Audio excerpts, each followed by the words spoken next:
Hello everyone, and let's talk about The Silence of the Lambs, written by Thomas Harris. This is an adult horror, and this is book number 2 in the Hanibal Lecter series. There are 4 books in this series. This is a mass market paperback edition, and this one was 421 pages, it looks like. Yeah, 421 pages for this particular edition. So what is this one about? So this one is the FBI are following cases of a serial killer.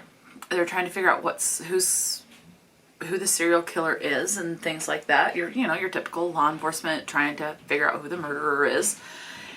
And there are some things I think that Hanibal Lecter who is someone that they have caught, and they have him in a prison for the mentally insane is what they call it, or something.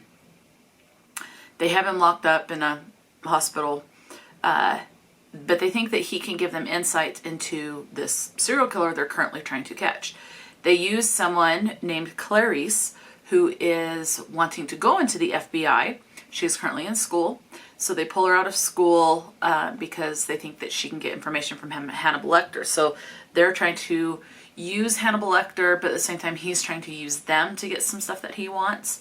And so you're kind of trying to figure out who's playing who and who's in the lead. Do they really know they're playing each other?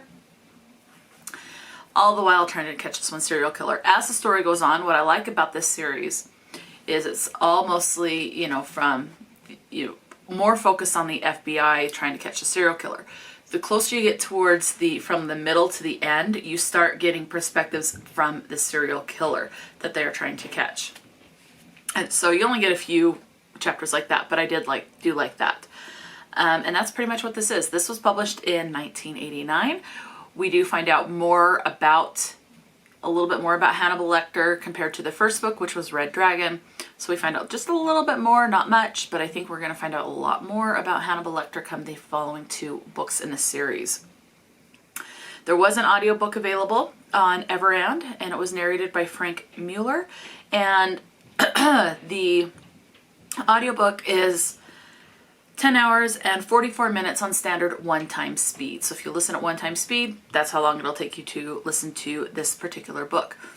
One thing I liked about this is there was reference to Sears. So I remember Sears in the 90s. That's, I was born in 1983, so I was a child and a teen in the 90s, and I remember Sears.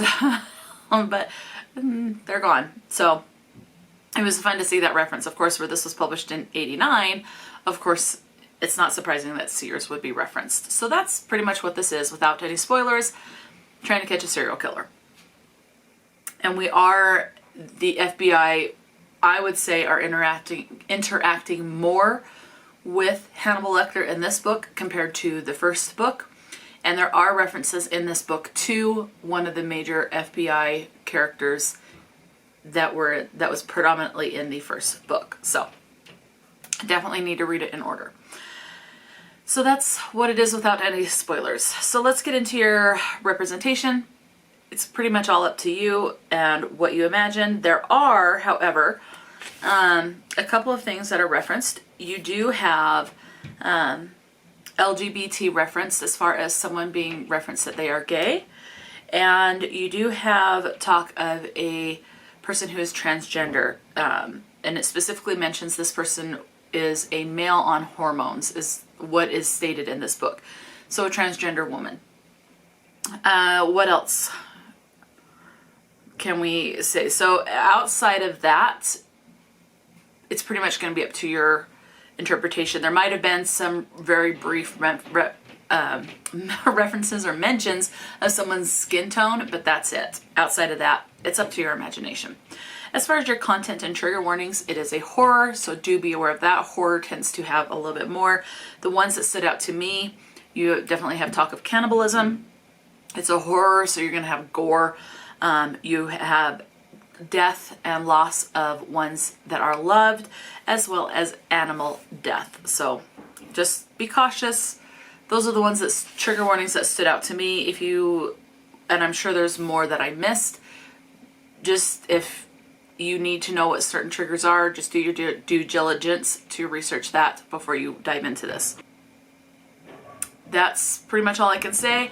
Now let's dive into the word counts. And in case you're still on the fence, if you have read Red Dragon and are kind of on the fence with continuing the series, let's tell you the word counts. Maybe it'll sway you one way or the other. I personally was on the fence, but I'm glad I continued. I enjoyed this book, The Silence of the Lambs, more than I enjoyed Red Dragon. So this, for me, was better. So I do look forward to continuing the series.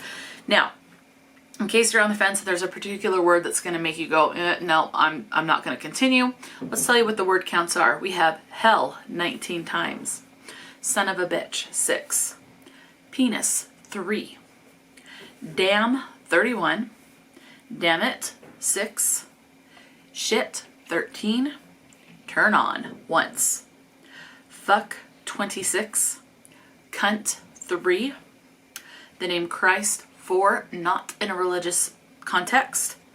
The same going with God 31 times, as well as the name of Jesus 15, not in a religious sense again. And then we also have semen once. We do have the term anorexia coming up once in this book. Come, C-O-M-E, 1 time, used in a sexual manner. Dumbass once. Ass 4. Dildo once. Hard ass once. We do have the F slur as far as referring to someone who is gay. In this context, it is used as the F basher 1 time, and it is spelled out, so do be aware of that. We have the word erotic twice, the word suicide 4 times, rape twice, bullshit 5, breasts 10. This one's a weird one. Fuckola 1 time, testicles once, tits 4, nipples once, cocksucker once, castration twice, pussyfooting once, broke dick once, rectum once, bastard twice, chicken shit once, vagina once, balls force, it's used with force, balls 4 times, asshole once, jerk off once, bitch 3, pissed 3, motherfucker twice, the phrase goddamn twice, and